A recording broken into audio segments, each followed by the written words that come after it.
Ever since Daniel Craig holstered the Walther PPK for the final time, fans and insiders have been fixated on one question: who will be the next James Bond?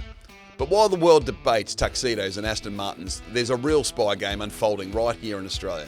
And it doesn't come with martinis, theme songs or exploding pens. This is the true world of espionage, and Australia is in it, deeper than you think. Hi, I'm Xander Lucas. In a former life I was in the military and a police officer. And now I'm the author of Frontline Earth, The Last Alliance. I've walked the line between frontline operations and national security.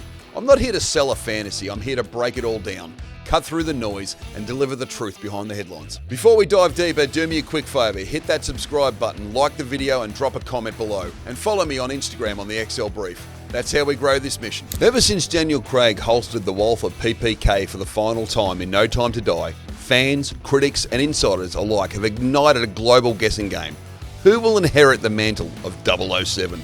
The most iconic spy in cinematic history. Henry Cavill, Aaron Taylor-Johnson, Tom Hardy are some of the biggest names in Hollywood that are all in the mix. But when I say the word spy, what image pops into your head? For most people, it's exactly that. It's James Bond. The tuxedo, the Aston Martin, the exploding pen, the smooth-talking gentleman who foils world-ending plots between sipping martinis and seducing the hottest women on the planet. Or maybe your mind jumps to Jason Bourne, a memory-wiped assassin who can kill you with a biro, speak 6 languages, hack into secure servers, and vanish into a crowd like a ghost. But here's the truth. That version of a spy, that's Hollywood.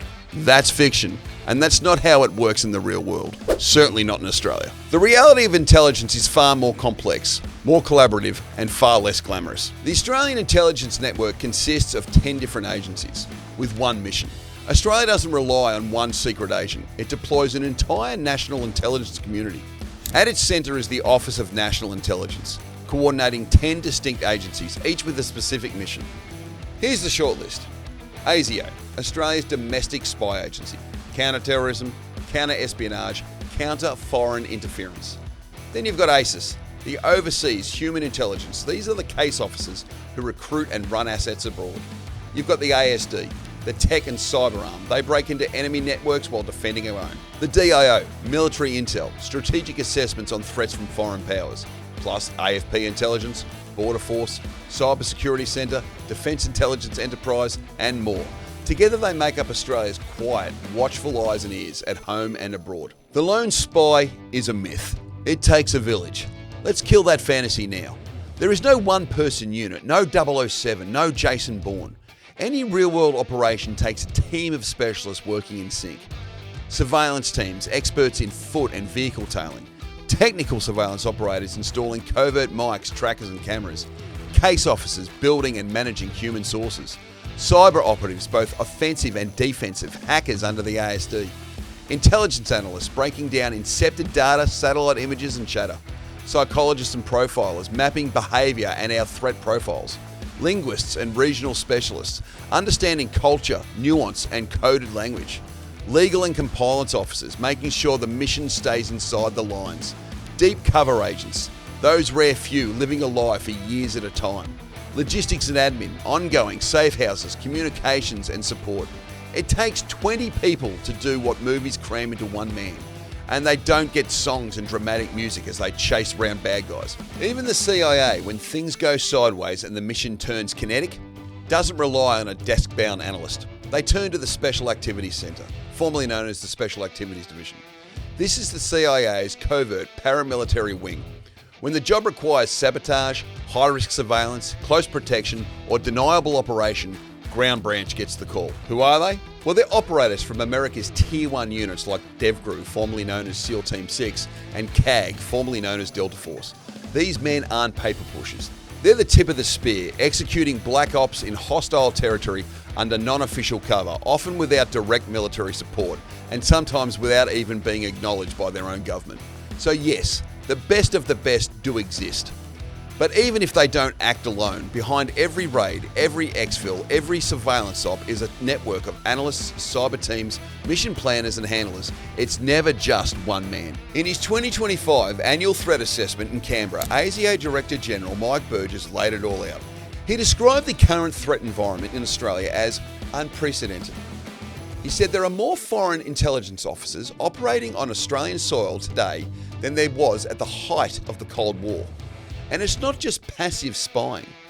Burgess confirmed that at least 3 foreign regimes have plotted violence or assassination inside Australia, targeting journalists, dissidents, or critics of foreign governments. He warned of cyber attacks targeting critical infrastructure, including the AUKUS submarine program, mass-scale foreign interference campaigns in politics and academia, emerging threats from AI deepfakes, cyber espionage and disinformation warfare, and yes, and this is the part that blew my mind, at least 1,200 Chinese intelligence operatives known to be active in Australia as of May 2024. The mission has changed. After 9/11, ASIO's focus was simple: stop terrorism, prevent religiously motivated attacks on Australian soil, and disrupt extremist networks. But times have changed. In Burgess's own words, when we were founded, espionage and sabotage were our principal threats. Terrorism became the priority in the 2000s, espionage and foreign interference overtook in the 2020s. Today, the mission is clear. Stop state-backed operators from stealing sensitive technology, prevent the infiltration of Australian business, government and defence, expose coercion campaigns targeting communities, and protect intellectual property and sovereign capability from foreign takeover. Are we doing the same overseas? Let's be honest, of course we are. We're in the game too.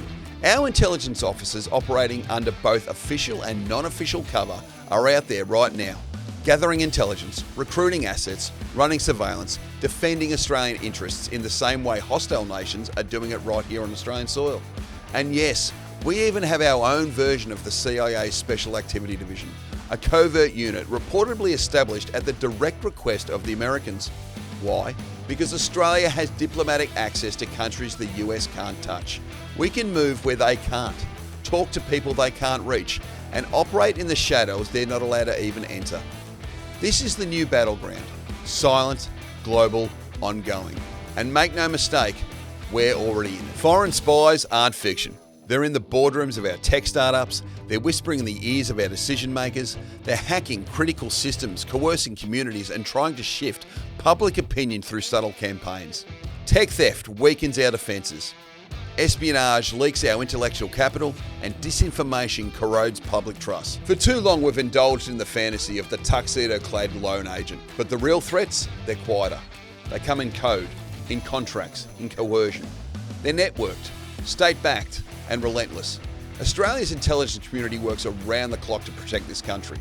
Not with martinis, not with sports cars, but with surveillance logs, malware scrubbing, cultural insight, and legal briefs. They don't get the spotlight, but they do deserve our respect, because they are the ones standing watch so the rest of us don't have to look over our shoulders. If this is the kind of breakdown that matters to you, if you value truth over fiction and want more deep dives like this one, make sure you subscribe, like, and leave a comment below. What do you think about Australia's spy capabilities? And follow me on the Excel Brief on Instagram. Your support drives the mission. Thanks for watching. Stick around and click on one of the videos on the screen now, and I'll see you at the next one.